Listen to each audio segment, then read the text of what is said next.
এই যে ছোট্ট একটা কিউট পুতুল দেখছেন, এটা আমার ছেলে তাতান। আজ থেকে ঠিক 2 বছর আগে যাকে আমি প্রথম স্পর্শ করেছিলাম, প্রথম মা হওয়ার অনুভূতি পেয়েছিলাম।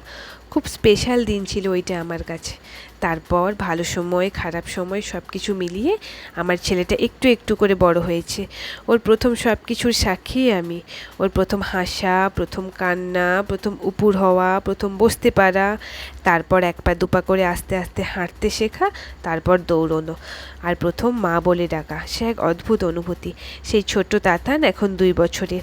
এখন তোকে ধরে রাখাই দায়। সারাদিন কিছু না কিছু দুষ্টুমি চলতেই আছে।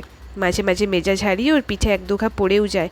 আফটার অল দিনের শেষে আমিও তো একটা মানুষ। থাক, সে ব্যাখ্যা নয়, আজ এখানে স্থগিত থাক। এই দুষ্টুমির সাক্ষী থাকতে থাকতে চোখের পলকেই 2টা বছর কেটে গেল। আজ আমার সোনা তাতানের শুভ জন্মদিন। Many many many happy Returns of the day my dear sweet heart. ভালো থেকো, সুস্থ থেকো, প্রকৃত মানুষ হও। এই শুভ দিনে আমার ছোট্ট গোপালের জন্য আপনাদের সকলের আশীর্বাদটুকুই কাম্য।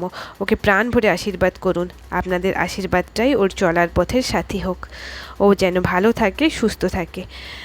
শুভরাত্রি। সবাই ওকে প্রাণ ভরে আশীর্বাদ করবেন। ওর এই সুন্দর দিনটি যেন আরও ভালো হয়ে ওঠে।